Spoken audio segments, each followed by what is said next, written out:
अगर कोई मंत्री के खिलाफ शराब का जखीरा उनके स्कूल में मिला है तो आप उनके ऊपर कार्रवाई कीजिए, उसको जवाब दीजिए। लाखों लाख लोग जो गरीब जनता जो दलित आबादी जेल के अंदर पड़ी हुई है शराब के चलते, शराब के बहाने में, तो सरकार या तो घोषणा कर दे कि गरीब जेल चले जाएंगे और जो बड़े बड़े शराब माफिया हैं उनके ऊपर कुछ नहीं होगा, या तो ये नीति बना दीजिए आप।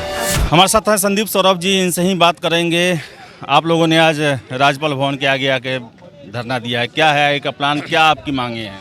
देखिए, सदन में हम लोगों ने पहले बात रखने की कोशिश की। पहले सरकार की तरफ, सरकार को हमने सदन में जो चेयर करते हैं, चेयर की तरफ हम लोगों ने एक कार्यस्थगन प्रस्ताव दिया, जिसमें इस बात का हमने उल्लेख किया कि बिहार के अंदर शराब माफियाओं का जिस तरीके से एक धड़ल्ले कहिए कि खुला खेल चल रहा है और यहाँ तक कि सरकार के मंत्री उसमें संलिप्त है, तो इस पर सरकार को जवाब देना चाहिए। ये कार्यस्थगन प्रस्ताव जब विपक्ष की तरफ से दिया गया और उसके बाद जब नेता प्रतिपक्ष इस पर बात रख रहे थे, तभी अचानक से सरकार के मंत्री, उप मुख्यमंत्री की तरफ से सदन को कह दिया गया कि इस पर नेता प्रतिपक्ष नहीं बोल सकते हैं, और जो अनुमति मिली हुई थी उस अनुमति को वापस ले लिया गया और कहा गया कि अब इस पर बात नहीं हो सकती है। तो ये सीधे सीधे सदन के अंदर लोकतंत्र की हत्या है। विपक्ष के पास जो अधिकार है कि हम अपनी बात को रख सकते हैं, उसको अगर सदन का अध्यक्ष सत्ता पक्ष के दबाव के चलते इसको अगर रोक देंगे, ख़त्म कर देंगे, इस अधिकार को ख़त्म कर देंगे, तब हम लोग क्या करेंगे? उसके बाद सर्वदलीय एक बैठक हम लोगों ने सारे दलों के जो विपक्ष के लोग थे उसका एक पूरा टीम हम लोगों ने अध्यक्ष के पास जाकर के अपनी बात कही कि ये गलत हो रहा है सदन के अंदर, हमारी बात सुनी जानी चाहिए। और जब सदन में हम लोग जब अध्यक्ष के पास गए तो वो अपने आप को लाचार व्यक्त कर दिए कि हम तो लाचार है, आप जान नहीं रहे क्या दबाव है। तो रखा गया था सर्वदलीय बैठक को लेकर? नहीं, देखिए, सोमवार को सर्वदलीय बैठक इस चीज़ पर रखा गया, लेकिन सदन के अंदर चूंकि जो मंत्री हैं वो तो सदन के अंदर मंत्री हैं।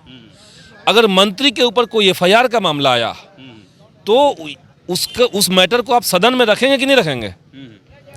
जनता, पूरे बिहार की जनता, जिस शराबबंदी के चलते लोग, अधिकांश गरीबों की ही स्थिति आज ऐसी है कि लोग जेल में पड़े हुए हैं, तो गरीब जेल में जाएंगे और मंत्री पर सदन में बात तक नहीं होगी, वो 5 लोगों को आप बुला लेंगे और वहाँ पे बात हो जाएगी, तो ये तो ठीक नहीं है। सदन है किस लिए? हम वहाँ पे बात रखते, सवाल रखते, सरकार उसको जवाब देती है और वो पूरे बिहार के जनता के बीच में बात जाती, इसलिए हमने सदन में मांग की। जिस तरह 2017 में तेजस्वी जी पर आरोप लगा तो नीतीश कुमार त्यागपत्र दे दिए, क्या आपको लगता है कि वैसा ही कुछ कार्य इस बार नीतीश कुमार करेंगे या फिर अपने मंत्री को संरक्षण देंगे? देखिए, त्यागपत्र दे देंगे, क्या होगा ये तो हमको नहीं पता है। नीतीश कुमार त्यागपत्र जब दिए थे तो वो असल में एक बड़ा जनादेश घोटाला था। जनता में वो जाकर के भाजपा के खिलाफ वोट मांगे थे और उसी जनता को दोबारा से भाजपा की तरफ धकेल दिए, तो वो तो एक अलग मैटर है। आज हम उनसे सिर्फ यही चाहते हैं कि अगर कोई मंत्री के खिलाफ शराब का जखीरा उनके स्कूल में मिला है तो आप उनके ऊपर कार्रवाई कीजिए, उसको जवाब दीजिए। लाखों लाख लोग जो गरीब जनता जो दलित आबादी जेल के अंदर पड़ी हुई है शराब के चलते, शराब के बहाने में, तो सरकार या तो घोषणा कर दे कि गरीब जेल चले जाएंगे और जो बड़े बड़े शराब माफिया हैं उनके ऊपर कुछ नहीं होगा, या तो ये नीति बना दीजिए आप। मंत्री बेच सकते हैं और गरीब जेल में जाएंगे, या तो ये नियम आप बना दीजिए। तो ऐसे दो राह बना करके आप नहीं कर सकते। 2 पॉलिसी एक ही राज्य में नहीं चलना चाहिए। सबको अगर जेल कार्रवाई करना है तो सबके ऊपर कीजिए, हम तो ये कहेंगे, और आप सदन में जवाब दीजिए। फिलहाल आपकी मांग क्या है? मुख्यमंत्री जवाब दें या बर्खास्त करें? फिलहाल हमारी मांग एक तो ये है कि सदन के अंदर लोकतंत्र बहाल हो जाए। आप देखिए, सदन के अंदर लोकतंत्र है ही नहीं। आज सुबह सुबह जब सवाल ये उठाया गया कि कोविड जांच के दौरान जो बड़े पैमाने पर गड़बड़ी आई है, उस पर सरकार ने पहले कहा था, मुख्यमंत्री ने पहले सदन में कहा था, इससे पहले वाले मंत्रिमंडल में, तो मुख्यमंत्री ने जब चेयर को ये कह दिया कि इस पर हम एक विधायक दल की एक कमेटी बैठा करके, सदन से एक कमेटी बैठा करके निगरानी करवाएंगे। आज जब यही सवाल विपक्ष ने उनसे पूछा कि क्या आप वो कमेटी गठित करने का इच्छुक हैं, इसका जवाब दिया ही नहीं गया। मंत्री खड़ा होकर के कुछ और बात कर रहे हैं। टू द पॉइंट नेता प्रतिपक्ष की तरफ से ये बात रखा गया कि मुख्यमंत्री ने ये कहा था तो आप इस पर जांच बैठवाइए। ये जो कोविड का जांच हो रहा है उसमें कई लोगों का नाम, मोबाइल नंबर 0000 आ जा रहा है, तो इस चीज़ को कैसे देखा जाए, इस पर कैसे जांच होगी? तो कह रहे हैं वो लोग कि हम इस पर जांच करवाएंगे, वहाँ का DM से जांच करवाएंगे।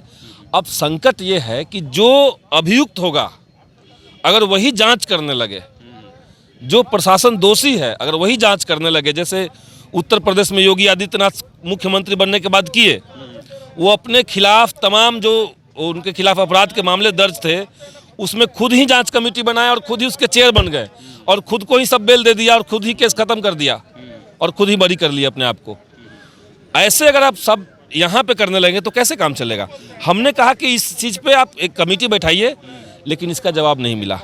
सदन से भी पूरा विपक्ष बाइकआउट करके बाहर निकल गया। लेकिन देखिए इतना खराब समय चल रहा है विधानसभा के अंदर लोकतंत्र के मामले में कि पूरा विपक्ष बाइकआउट करने के बावजूद सदन चलता रहा। आपस में वॉलीबॉल खेल रहे थे लोग, जो सत्ता पक्ष के लोग थे। मंत्री गोल गोल जवाब दिया जा रहे थे, बाहर तो सुनाई पड़ रहा था हम लोग को, टीवी पे तो सब दिख रहा है।